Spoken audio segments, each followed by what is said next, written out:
Hey, we have another beautiful classic radio for you today on our retro radio segment.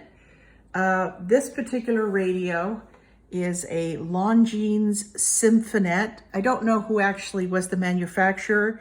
It is a made in Japan radio, probably I think it's about early 1970s.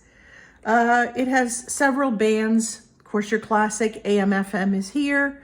You have the old Marine band, which is really the kind of the lower end of the shortwave band in a sense, 1.7 to 4.7. So it would tune those particular bands on shortwave.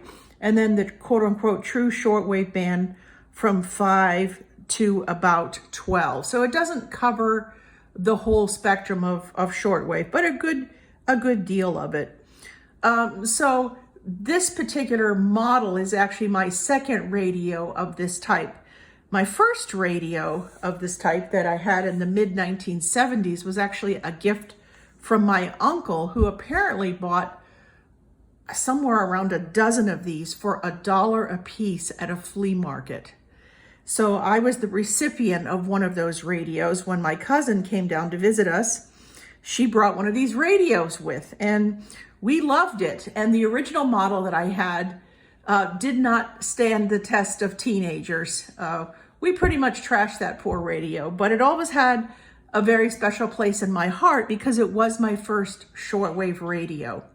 So I always had an alert out there on eBay to see if I could get another one just like it. And sure enough, one finally turned up at a decent price of about $42, which I thought was very fair. It's a very heavy radio. I think shipping was almost that much money. So I once again have it in my collection because I like to collect radios that actually mean something to me, not just randomly buy stuff that just suddenly appears. And so this radio definitely meant a lot to me. So it obviously, I don't know how much it's going to tune right now, but it's a pretty good one. It has a nice little fine tuning knob here, which helps you a little bit on shortwave. It's not really a BFO. This is not a SSB, a single sideband radio. It also has an AFC switch, automatic frequency control, which is useful on FM. It has a nice telescoping antenna here. That quickly got trashed when we were teenagers. I think that broke off. It's got the band selector here on the side that helps you select bands. Works pretty good. It's very mechanical, so, but it does work for sure. It also has a nice little light that you can actually put on here. Causes a little bit of interference, but you can actually, if you're listening at night, press that little light and it will show you which band that you want to be in.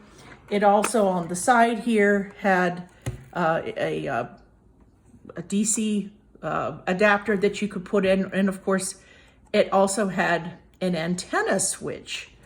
So when I was a kid, I think my dad was probably a little bit of a radio hobbyist. When he was a kid, he said, the only thing you really have to do is just throw a wire out there and just connect it to the radio.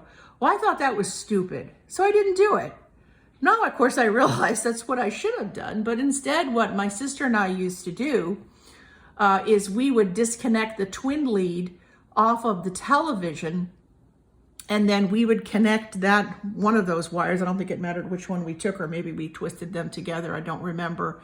And we put it in that antenna connector on the side. And of course, that greatly improved, although imperfect as an antenna, it really was probably just pretty much using the wire, not the antenna elements themselves. It was just a standard run-of-the-mill Radio Shack television antenna, probably, oh gosh, I don't know, 20 feet above the ground, something like that, connected to the side of the house. And that's what we used as our antenna. And so we would listen a lot of times to shortwave. And of course, there was much more to listen to in the 1970s.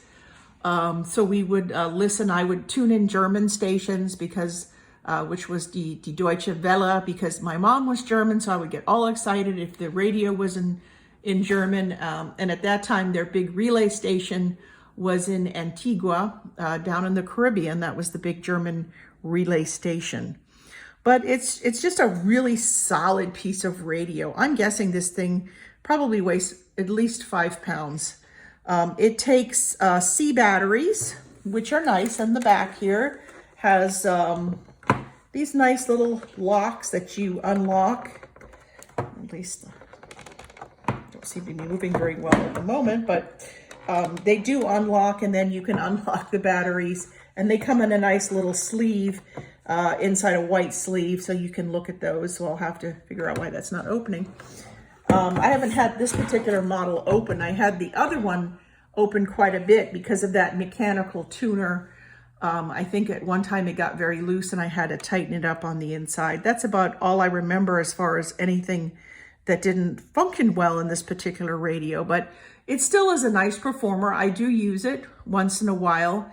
I did an experiment with it with using a second AM radio as a frequency beat oscillator so that you could understand single sideband hams talking, and it did work. It was a little bit wonky to do, but it did indeed work, at least for a few seconds. So I thought that was kind of an interesting experiment, but just a nice, kind of classic 1960s, 70s radio.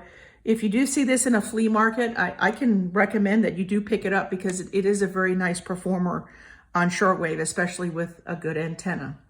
So just another classic radio to take a look at and maybe add to your collection. Thank you for watching.